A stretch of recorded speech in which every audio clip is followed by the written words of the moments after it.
back to Rating the List, where we review, discuss, and reimagine popular movie lists objectively.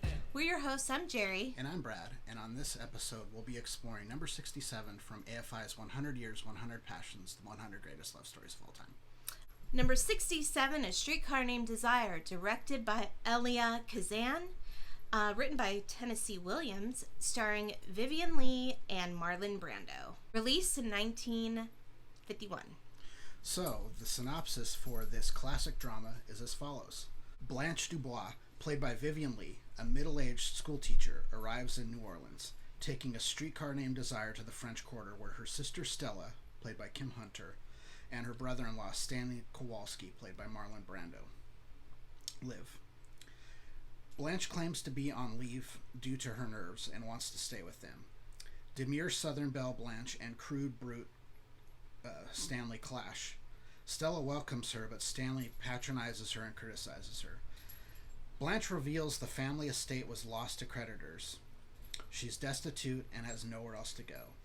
Stanley bulldozes through her stuff looking for further proof even after she produces the foreclosure notice. He knocks over her things, revealing poems from her dead husband. The Kowalskis announce Stella is pregnant. Blanche meets Stanley's friend Mitch, and a romance blossoms. Mitch is attracted to her flirtatious charm, and she to his courteous manner. During a poker night, Stanley erupts in a drunken rage, striking Stella and ending the game. She flees upstairs to her neighbor. Stanley bellows for her to return from the courtyard. Unable to resist him, she returns and he carries her to bed. The next morning, Blanche begs Stella to leave him, but she refuses. Weeks turn into months, and tensions between Blanche and Stanley mount. She is hopeful about Mitch, but anxiety and alcoholism have her on the edge of a nervous breakdown. Mitch finally says they should be together. Meanwhile, Stanley has uncovered Blanche's history of mental instability, promiscuity, and getting fired for an affair with a student. Stanley passes the news on to Mitch, who wants nothing further to do with Blanche. This causes a fight between Stella and Stanley, which is interrupted when she goes into labor. While they are at the hospital, Mitch confronts Stella and roughly ends their relationship. Stanley returns to sleep while Stella's labor continues. After spinning tall tales that Stanley ruthlessly shoots down, they struggle and he rapes her. Weeks later, doctors come for Blanche. She told Stella what happened, but Stella doesn't believe her, sending Blanche into a tailspin. Mitch and Stanley fight over what he did to Blanche. Stella, finally realizing the truth, takes the baby upstairs and ignores Stanley's calls. Okay, so, this movie is a lot. It's a lot, and it's a lot to unpack. This is another one where this is a really, really good movie. I just kind of question. I mean, there's obviously a love story element in it, but is this one of the 100 greatest love stories of all time? Yeah, I think AFI kind of mixed up a great movie with a great love story. I agree. And it's kind of like and they didn't separate the two. The other thing to me too is this movie, the central characters are not love interests.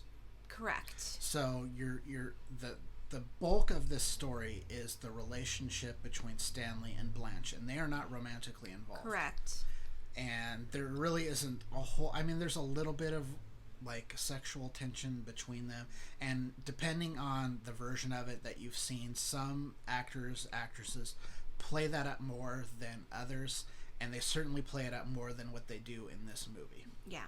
So, and then, I think Blanche's character kind of has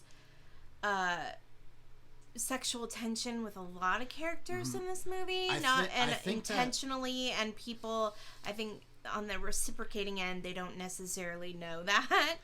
I think my read on her as a person is she's one of those people who uses sexuality as a way to get attention, and that's how she's used to getting attention from people, is to use her sexuality. She's always flirtatious for the most part throughout the movie. She even starts that way a little bit with Stanley in the beginning, before they really start, going at each other in terms of, they're such opposites. And she doesn't know how to deal with him at all. Not only that, like, she acts through the whole movie. She's not her true self through the whole movie. I think she does that to protect herself. Yeah. She obviously doesn't want her sister to know what's been going on, and she's really just trying to be above it all and carry this class that she doesn't have anymore. I think that's part of it, but I think the other part of it too is I don't think she's been her real self since her husband died. Right. And also, she's chasing youth. She's chasing youth so that she feels young. So she's, kissing random men that come into the house, like that young kid that comes in.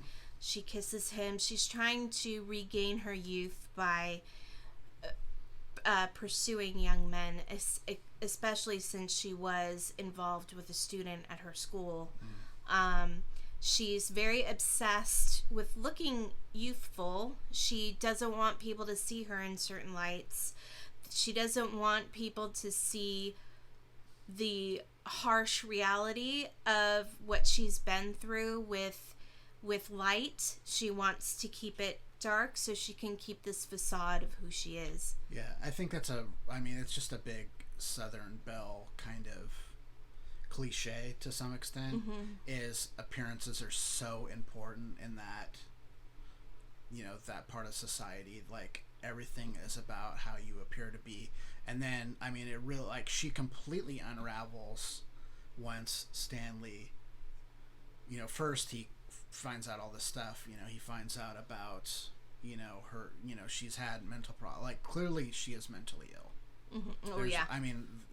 You can kind of... Right out the gate, she's hearing voices. You can spot that, like, immediately in this movie. Yeah. So she's got that. She has a history of, mental instability. And then we find, again, it's probably for attention more than anything else, is she's been promiscuous. So, she's a widow and she's lonely and she doesn't know any other way to get attention. So she throws herself at men, it sounds like. Well, also... and there's a little bit of an implication that maybe she was acting as a prostitute. It's not implicitly clear, but there's some stuff in the dialogue that would lead you to believe that she is, she's exchanging her body for money to keep herself afloat. I also think that Stanley, Marlon Brando's character, as soon as she arrives to their home, he has her figured out already. He knows she's not being truthful right out the door. Yeah. He knows. He can see it. Yeah. He doesn't understand why Stella can't see it, but he sees that she's not telling the truth. Then he catches them having a conversation, Stella and Blanche having a conversation, and she calls him common. Yeah. And he hears it. And that is when he decides he's going to get to the bottom of who she's at, what she's been up to, who she is, because he wants to show Stella that she's just as low level as he is. Yeah.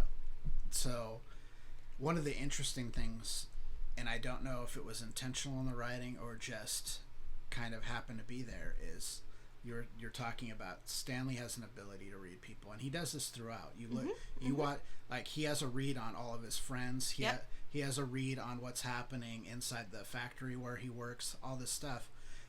They put poker into this movie. So, as an aside, I'm a pretty serious poker player. I've played for close to 30 years, and I played reasonably high stakes. So one of the big things about playing poker is an ability to not just read people, but you read situations. Everything has a logical conclusion, and that's kind of all a poker hand is. It's a logic puzzle. Does everything that's happening make sense? Does all the action make sense? So someone who runs a really good bluff has sold a really good story. They're selling the story of they have this hand, but in reality they have this other hand, and that's how they win it. Or they know that the other person has a hand that can't really do anything. So this is all about it's not just about like the stuff that you see like on movie and TVs in terms of poker tells and all that is completely overblown for the most part. But there are things within a hand that lead you to be able to do stuff, and to do that you have to be able to read people and situations really well. And Stanley does this incredibly well. Yes. I mean, we're talking like maybe 2 minutes into her arriving, he's got her completely figured out. Yep. It's pretty obvious. And but Stanley is kind of a creep. Like, he's abusive to Stella, and he's abusive to everyone. He really, his friends, Blanche, of course, he ends up raping her, and it's just. And Stella, she's like, they have that toxic relationship where she's like, ooh, it's kind of sexy that he's forceful. And that's part of the reason I think at the end she refuses to believe that he did what he did. Because even though it kind of seems like he could do it. Like, it seems like he could do it, and it's not just that, but the moment that she believes it, their little game, like, to me, that scene that we see, everyone's probably heard Stella when he's out in the courtyard. It's like super famous. Yes. Even if you've never seen the movie, you've probably heard someone somewhere doing that to make fun of it or whatever. But that's not the first time this has happened. She has gone up there. Oh God, yeah. Who knows how many times? Either because they had an emotional altercation, or a physical one, because he clearly shows that, this is a guy who, I mean, if you're gonna beat your wife while she's pregnant, there's probably no time when you're not going to do that. Right, and it's really kind of unfortunate that he plays such a shitty character, because he is very handsome in this movie. Well, that's part of it. Yeah, that's part of the sell. Yeah, is, I think Tennessee Williams, when he wrote this play, that was part of it, was, beautiful people can do shitty things. Like, a lot of good-looking people get away with a lot of shit. They really do. They really do. And, I think that was part of, what factored into that character. And also, the Blanche DuBois character is a beautiful woman, so it's... People looked past a lot of things. They look past... trust me, plenty of guys probably look past the crazy for a night with her or whatever, and put up with it for a little while, and then just kind of decided they couldn't. So there's all kinds of stuff there. One thing about this movie, Marlon Brando gives one of the best on-screen performances in the history of cinema. He's so good. He is amazing. Like, it is not like you hear people talk about him in this movie and On the Waterfront all the time. There's a reason that they talk about it. There's a reason that actors will say that even to this day, he's an influence, those kinds of performances. It's because he's that good. Yeah. And one thing interesting I learned, it's kind of a debate, but this is where the wife beater term came from. There was a man that murdered his wife in the 1800s. It was like one of the first reports of domestic violence, and he was wearing a white tank top, but mostly it's this movie came from the white and it really brought him back too. Yeah, really did, which is crazy. Yeah. And I think that's what it is. Like, I hate to say it, but most of us can't look like Marlon Brando at 27 years old. Look in his wife beater. So. Yes. And what's interesting is that even though he is a total creep, there's some sort of like weird charm about him. And that's what makes it like, that's probably why Stella... That's why you buy it to some extent. Yeah, you do. And Stella's probably like, there's no way he could do that, you know? It's not just that, but, there's the whole piece of it that, maybe this is part of their thing, right? I've been in a relationship where there was the arguments, and then you get the makeup sex, and then the arguments. It's just like, it's absolutely exhausting if that's not your thing, and it's absolutely not my thing. So it's just exhausting. But for some people, that's what they need to get that charge. Definitely and had that. I think that is part of it for Stella. Is I bet you the first time this happened, she became strangely aroused by it. Well, she's aroused by it because when he's calling her name, she's like, no, I'll go back. I mean, I kind of like that about him. Yes. Right? Like, she digs that animalistic quality about him. Mm-hmm. But, once he does what he does to her sister, it's clear that there's a line that he doesn't know not to cross. Another thing that's interesting about this movie to me is the rape. I watched this movie a long time ago. I watched it in high school. Well, when you watched it in high school, that version had the scenes. They were not part of the movie. They found them later. Well, it wasn't a part of the one we just watched. Yeah. Right? It's more implied. It's implied. Yeah. So the first time I watched it, I didn't really pick up on that, and now I'm like, okay, yeah. Well, you're older. Yeah, I'm older. I'm jaded, I guess. No, so what happened was, because of the Hays Code and all that kind of stuff, they cut those scenes out, and apparently they just sat somewhere like in a Warner Brothers closet or something, wow. And they found them. I want to say about 25 years ago. I can't remember exactly when they found them, but there is now a director's cut version of that movie that contains those scenes, which makes it a lot clearer that the rape took place. Yeah, because I think I thought he just beat her. Yeah. But yeah, very sad movie. Yeah. In a lot of ways. It's dark. Again, I think it's a really, really good movie, and it's definitely worth a watch. I'm just not quite sure it's right for this list. Yeah. And it's not really, they don't really love each other. They really, they do in a toxic sense, right? Yeah, like you've got, and again, the love stories are tertiary. So you've got, Stanley and Stella. Theirs is probably the most prominent of the two love stories. And then you've also got Blanche and Mitch. Right. And I think Blanche is just kind of... And does she love him? I don't think so. No, I think she's just happy that somebody's into her. Right. And there's also the relationship between Blanche and Stella. Yeah. I think Stella does a lot of things for Blanche out of guilt because she left their situation, and I think Blanche kind of digs into that a little bit and kind of makes her feel bad about it, and I think a lot of that, their relationship is based off of guilt. Yeah. And do we think that she blew the money from the house? I don't know. Yeah, I don't know either. It's hard to say. I think you can make the case for or against. The part of it is, she lost her husband, so they lost some income there and keeping up what essentially was an estate. We're not talking about just a house. We're talking about a family property in the South, so it was probably very large. Yep.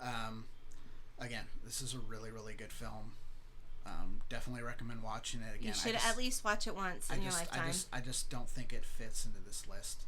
I gave it a 63. Jerry gave it a 67. The list score is a 65. So we enjoyed it. There are problems with the love story aspect of it for me, but definitely worth a watch. All right. So if you have seen A Streetcar Named Desire and you would like to make a comment on whether you agree or disagree with us, please leave a comment. You can also email us at ratingthelist@gmail.com if you'd rather go that route. And I hope this inspires you to watch the movie because it's really worth a watch, just based on acting performances alone. Yep. So, all right. So we will see you next time. Thanks for joining us on Rating the List. We'll see ya. Bye.